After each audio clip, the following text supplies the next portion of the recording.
Hey guys, welcome back to Kirby Triple Deluxe. We have finished all the main levels in Royal Road, but before we go to face off with the final boss, we got the extra level to take care of because I kind of want to end the series on the final boss. So yeah, we won't. Don't blame you. Yeah, Actual credits. Yeah, so we're gonna go do the extra levels now. I'm last part. This level in particular is kind of odd because there's 2 extra levels. Yeah, World 6 is the only world that has 2 of them. Because once you beat the final extra level here, if you've beaten all the others, it unlocks a second one, which is a Grand Ultimate level. End of the day, I'm not complaining. More Kirby is always good. And I appreciate the Return to Dreamland references, especially musically in Extra 7. Yeah. Yeah. Like the subtle references to, like, just the whole franchise that Triple Deluxe does, it really shows that as a handheld game, it has made some really phenomenal improvements over Return to Dreamland, that just make it a very satisfying single-player game. Yeah, I think this is much better than Return to Dreamland. Like, nothing's wrong with that game, but it's really tethered towards a 4-player experience. Without it, some stuff does feel... Return to Dreamland is good, but its replayability compared to Triple Deluxe is much lower. Oh yeah, especially with post-games, because really... Return to Dreamland mainly just wants you to play in terms of post-game stuff with the extra modes. It's just the same game again, with the same characters except half the health. And then the amount of time I put into the challenge mode, I kind of got to extra mode and I was like, I gotta do this so I can unlock the true arena. I've never actually and all the done other jazz and blah blah blah. I've never actually done extra mode yet. I played True Arena a bit because I had a save file on the Wii for it, but I never actually did the extra mode because it was just redundant at the time. So I just left it alone. I still need to play Return to Dreamland myself. That was something me and Amber were gonna play eventually because we both wanted to play it, and I just think that's like one of the only no, I wouldn't say that. There's a couple mainline Kirby games I haven't played yet. Yeah, but Mass Attack is one I still have to play. But that's the thing is, I feel like Mass Attack I want to play more so for the sub. Like it's weird. Like Mass Attack has the largest sub-game library, and I feel like it is all the better for it as well. Yeah, that's like the big appeal about Mass Attack. It's all the sub-games. Yeah. Yeah. And like... I need to play Squeak Squad. Yeah, Squeak Squad is really good. Like, I think the biggest problem with Squeak Squad is that it does have very samey syndrome if you jump from Amazing Mirror straight into it. But if you take a big break from Amazing Mirror and then play Squeak Squad, it does stand on its own pretty well. Like, that's probably going to be the next Kirby game I play on the League, actually, is Squeak Squad. Because I very solidly enjoy it. I need to play the Squeak Squad. I had it at one point, but we lost it. There's a lot of DS games during the DS era that I just flat out lost. And unfortunately, Squeak Squad was one of them. Whoa, I just barely missed that. Yeah, it's a little close for comfort. Good dodging. Yeah, if that thing fell down and you didn't get under, you're instant dead. So, a little too close. Yeah. But yeah, just like there's a couple Kirby games. I haven't played Kirby's Dream Land 2 or 3. I want to at one point. Yeah. I played 3, but not 2. 2's the only Dreamland game I have to play still. I just haven't gotten around to it. And it was weird because I tried 100% that I did with someone at the time who knew the game in and out. And that game is not easy at 100%. It's really bad in a lot of areas. I maintain that I'm still solidly waiting for someone to do a hack of Dreamland 3 that is a 16-bit enhanced version of Dreamland 2. Because if you strip away the quest mechanics, it is the unfortunate thing that is against Dreamland 3 is it is basically an enhanced port of Dreamland 2. Yeah, and the just quest mechanic is with a slightly different mechanic. Yeah, I would love to see someone make an enhanced. I would love to see someone make a hack where it basically combines the two together. Yeah. My biggest issue with Dreamland 3, honestly, was that quest system, because certain levels, it's just like, oh, if you didn't do this certain thing you had no idea about, you're not getting your reward, which is kind of cryptic on a first playthrough. And then those sections where you had to do the, hide and seek, follow the leader kind of puzzles, which are so fast. If you're not recording your gameplay feed, you're not going to be able to tell what you're doing. Yeah, I hate those. Oh, yeah. The only reason why I was able to get through that is because I had my capture card on playback recording mode, so I just cheated. You darn. Well, also, like, I feel like Dreamland 3 was a lot more engaging in terms of the puzzles for completion compared to Dreamland 2. Because Dreamland 2 would just be like, have a copy ability. Now, test your absolute crazy insanity of puzzle solving with it. And good luck if you manage to get it to the spot you need to. Especially that underwater, like, because I don't remember if you remember from when I did it, Matt, but the one puzzle where I needed to get fire into an area with Kine and then melt some ice blocks underwater. I remember. Nothing was allowed to hit me. Yeah, it was one of those really difficult puzzles from I remember too. Okay, we got roulette. What are we gonna get? We're gonna explode, aren't we? I'm just waiting for it. Okay, well that's... You know what? Actually, no, that Well, makes sense. That makes sense. Well, you're the laughing stock now, aren't you? Yeah. Insert my Dr. Phil meme of holding, giving Kirby a clown outfit. Kirby, you're just a giant clown. Look, honk. Now, all I can think of Dr. Phil just being like, now, Kirby, why do you think that you can just walk around like this in society? Kirby, that's not an answer. You say that for everything. That's all I know how to say. You said hi once. On multiple occasions, actually. Jeez, Pikachu's got a larger vocabulary. Yeah, really. Yeah, the last time he spoke, he sparked controversy. Namely, Ash's Pikachu. Yeah. Yeah, but the internet would have loved that for all the wrong reasons. To be fair, Ash Pikachu can be sassy when he wants to be. Amber and I watched that movie, and this is the Pokemon I Choose You movie. And it's okay. I liked it for it trying to be different retelling of the story, but in the same sense, I was like, things are moving way too fast in this movie for my liking. Like at the pace of this level? Yeah. Quite kind of a fitting analogy, huh? Yeah. And I wouldn't say it was a bad movie per se, but it definitely didn't. I felt like it didn't have to be a retelling of the first couple episodes of Pokemon. It could have been something. The vibe I'm getting from what you're describing is that there were elements of it that felt very unnecessary. Yes. It was kind of, I don't know, like, I felt like it could have held together on its own if it was a, regular old Pokemon, movie like the other ones, but I know what they were trying to go for because at the time it was the Pokemon's 20th anniversary. I get it. But it's just, it was just so, it didn't need to be a retelling of the first episode. I'll just put it that way. It was the story. Bizarre thought process at work. Yeah. They pretty much did that because of the nostalgia at the time. It just made sense for an anniversary. I know that's what they did. That Pokemon Company's been doing that a lot of late, especially with Gen 1. Yeah. Baton Kirby! Hang on. Well, at least it's just soda, and it didn't have to. It was just soda. It wasn't too big of a loss. I mean, you don't really need much health at this point, so it's not too big of a deal. Yeah. You need the pep of the peppy tonic, Matt. But yeah, going back on the tangent, I wanted to say the reason why it was causing controversy. A lot of people were. There's one thing, spoilers for people. That Pikachu talks in the movie, and people were like, why is he talking? I was just like, I understood where they came from, and I think it's stupid people upset about that. Yeah, but to be fair, people will get upset about anything really at the Pokemon. Welcome to 2019. Yeah. Yeah.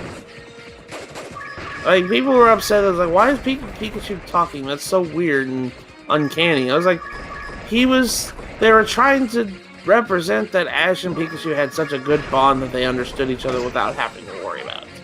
All I have to say in regards to it is, Did anyone watch Tarzan, watch Kerchak and the other monkeys talking to Tarzan and be like, how come now they're talking in fluent English, but afterwards Tarzan can barely talk? No.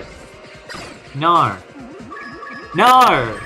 They're meant to be, they're trying to represent the fact that they have that innate ability to communicate with each other so fluently that it basically bypasses the language barrier. Yeah, exactly. I mean, okay, to be fair, I played Kingdom Hearts before I watched Tarzan, so that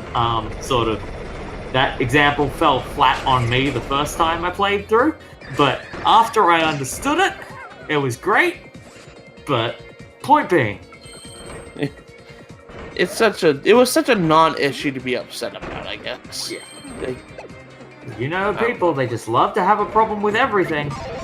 Yeah, pretty much. Yeah. But of course, Pikachu talking in the Detective Pikachu movie was perfectly fine too. So. Oh, I have Ryan Reynolds. Everyone loves him. Yeah. By the way, that's great. But like, from what I keep hearing, apparently people like his iteration a little more than the game one. Yeah, I heard apparently that story people. Well, wasn't the game one done twists. by Dan Green? Like, how could you go wrong with that? No, Yami Yugi is also Knuckles. I think it was more with the problem with the direction the game was going in compared to the movie, because people felt like it was more especially considering it's very open-ended and it's leading into a sequel. Yeah, pretty much. But people didn't know that at the time, because that originally released like 2015 with no sequel in the wind, and then like 4 years later, it's like, yeah, we're making one. Yeah, because the movie did very good. Yeah, at this point they're pretty much tying in the franchise. This freaking thing. Kirby is not having a good day. Yeah, this section's he is on a literal sliver of health. This reminds me of one of the Donkey Kong Country Return levels, where it's kind of a similar style, and it's really hard to dodge things here because of it. You don't have much time to react. I have to go back to have him respawn. Yeah, I was gonna say you have to go pretty far back at this point. There we go. Yeah, with like a fraction of health left too. Now don't jump in the fire. I know you're tempted, but avoid it. Sometimes, Lester, I really want to. Game stresses me out. It shouldn't. It's a Kirby game, for Pete's sake. It's okay. I didn't jump. I just stood there and it hit me. Solution: umbrella. Protect my one weakness. Protect me from the fire. Kirby, that's how umbrellas work. That's how they will now. I need to get Burning Kirby for this. Yeah, this section, honestly, when you have to deal with the ice, is way easier to use Fire Kirby than Circus Kirby. Honestly, I don't know why Circus Kirby exists here. He's the much harder option. Don't pick him. For people who like a challenge. Just slide on in there, Kirby. Be quick about it. Gosh. Oh, why did I Was it worth it, Kirby? Was it worth it? No. Did you get the Peppy Tonic? Yes, but at what cost? Everything. You should have got hit there. The second it hit you. You should have got hit there. I saw it start pushing you, and then you get grabbed by the black hole, and I was like, well, you're that like was maybe lucky. a few frames off from that hitting you. It was super close. You should have actually got hit. That just reminds me of the Fire Temple, Lester. Whenever I went through the Fire Temple in my stream, and I got that chest on that puzzle, yeah, and right when the fire. I'm in the fire. Right when I pick up the chest, you see the hitbox activating. If you were playing the practice ROM, I would have said, "All right, now go in the menu, turn the hitbox viewer," and you would have seen everything surrounding you was a hitbox. Like, yeah, see, that's how this is cheating.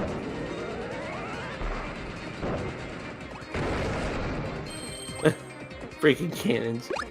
Yeah, it's just I love those instances where escape death. Yeah. Stupid stuff. I mean, I get that opposite half the time. I always die from things that never should kill you, including nothing. It's my favorite. Including getting crushed by the very edge of a freaking thing in Yoshi. Yep, I mean, it's like I have been murdered by the hydrogen in the air.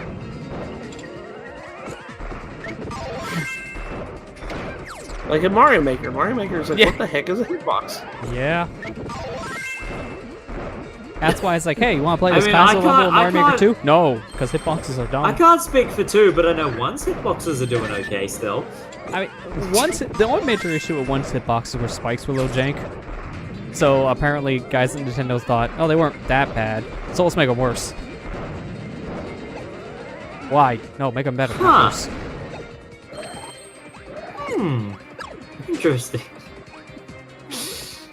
Ooh, yay, cake! Apparently, though, I did see a comparison between Maker 1 and 2, where Maker 1, if you were standing on one of those like background objects with spikes underneath it, you would die. Same exact setup in Mario Maker 2, nothing happens.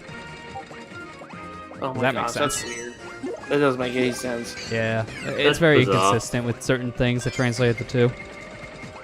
Yeah, apparently the physics engine of Maker 2 was instead of being ported directly from the source games, was actually made from scratch. Yeah, you can see that in a lot of areas, because certain things that worked in 1 doesn't work in 2, which should. Yeah.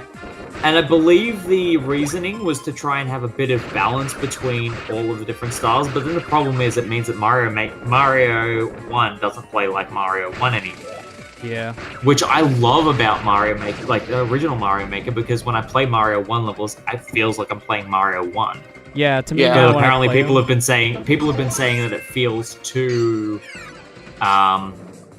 like you think of Mario World's gameplay style and you've got a lot of airtime to it. Yeah. And people are feeling that when you play in the Mario 1 style, and I'm just thinking, oh, that'd take a while to get used to.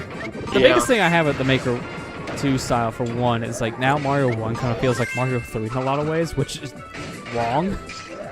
But they changed so many weird things too. Like now you can't spin jump holding items in Super Mario World. So certain things that you used to do in Maker 1 you just can't do at all in Maker 2. Like spin jump with a spring or something.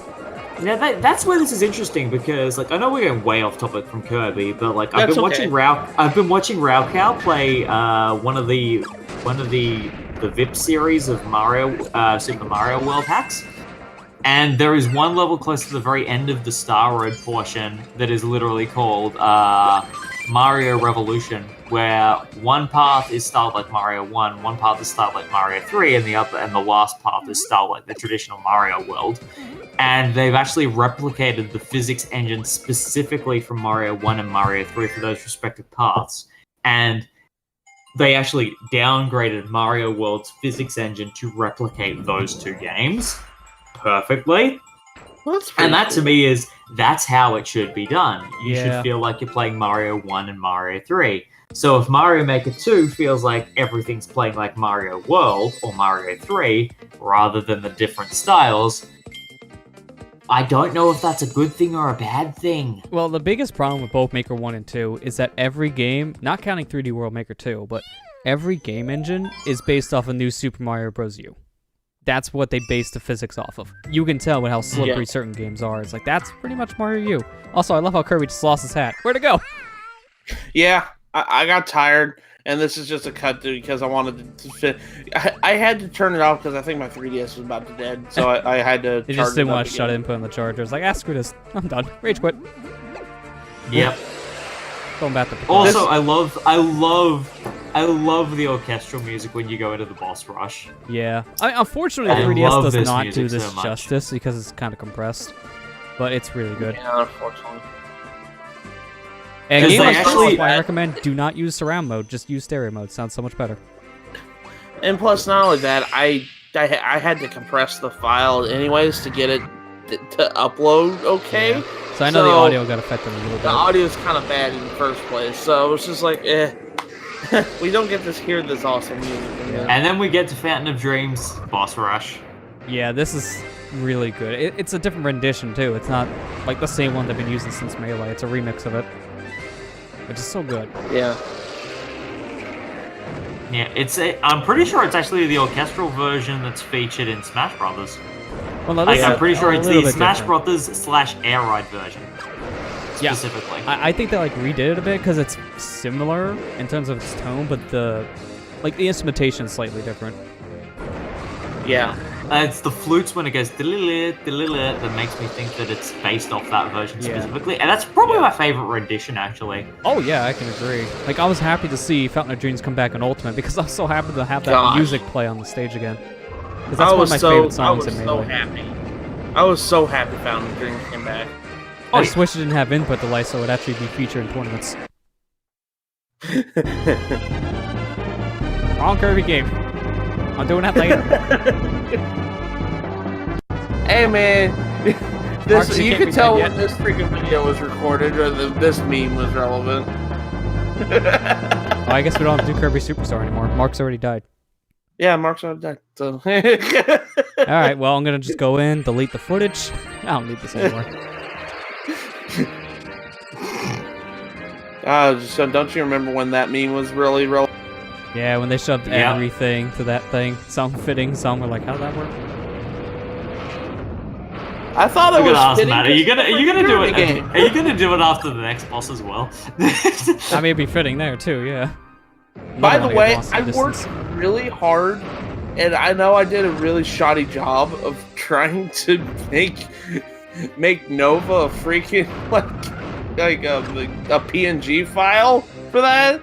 I worked really hard trying to like prop him to be in that thing. Yeah, trying to chroma key something like that out with moving parts and colors is really difficult. So I give you credit. Nah, it still worked pretty good, I think. Honestly, it was like a pretty smooth transition with it. So yeah, I'd definitely say so. Oh yeah. I have more janky stuff in my videos at times. I tried really hard on that, man. I know that there's a lot better do that stuff. I'm not good at chroma keying at all in editor. Chroma keying is one of the hardest things to really do in a video, if you want to be honest. It's just so hard to get it perfect. Motion mapping isn't... I applaud anyone who can get motion mapping to work in a video well, because... Yeah. I don't know. At times even I have to green do it screening is a frame by little beyond me, to be honest. The biggest problem with green screen is like the lighting. Like if you're gonna do it yourself, you need like 2 to 3 lighting sources on you. You can't do it with like 1 light bulb. No. Yeah, that's true. And that's why I can never do like I can never do streams with, you know, face cam and stuff like that. Unless, you know, it's just proper face cam data. No green screen. Well, yeah, I mean, just have it natural. I kind of prefer that, honestly. I prefer green screen if you're going to put it over the game footage, because then it's not as distracting. Don't just put your room on top of the game. I'll be mad.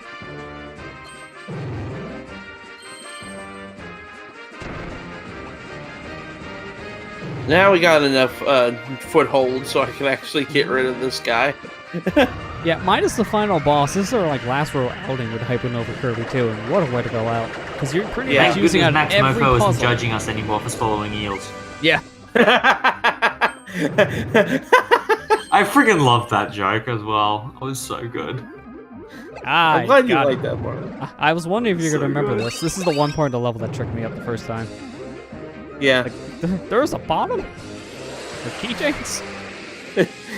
By the way, Lester, it's just instinct at this point. Any Kirby game, if I see a pit, I plummet in it real quick to kind of see if there's something down there. Well, I can see your death count up there. It's the exploration tendency that just goes, there must be things.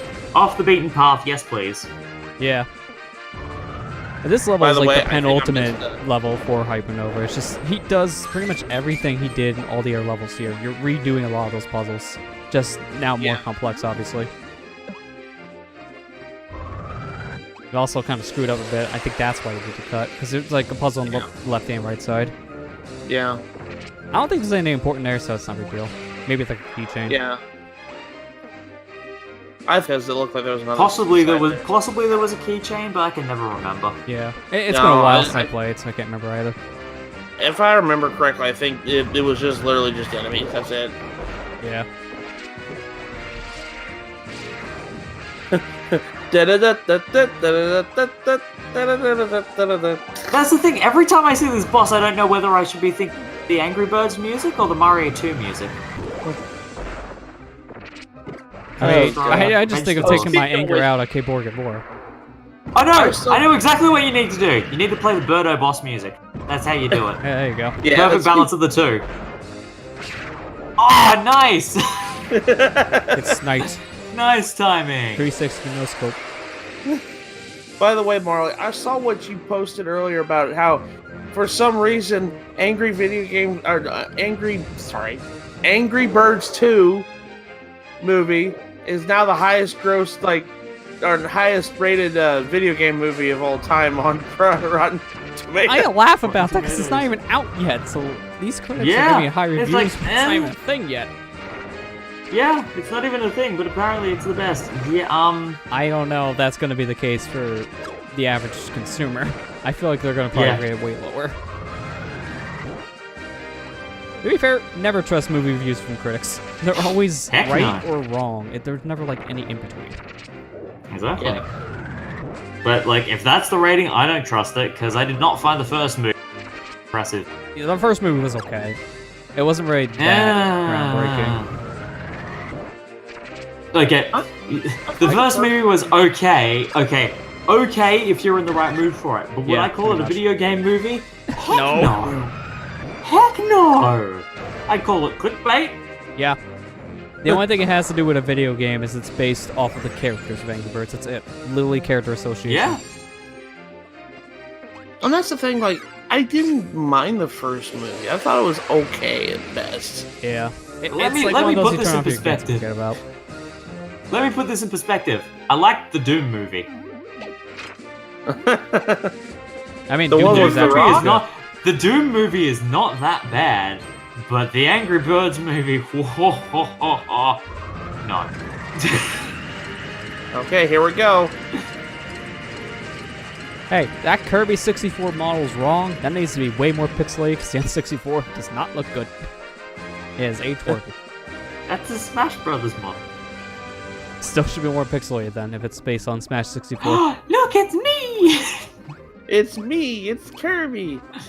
It's a me! Hang on, there's not enough Kirbys. I gotta get more of me. More That's Kirby. better. Kirby. Hang on. I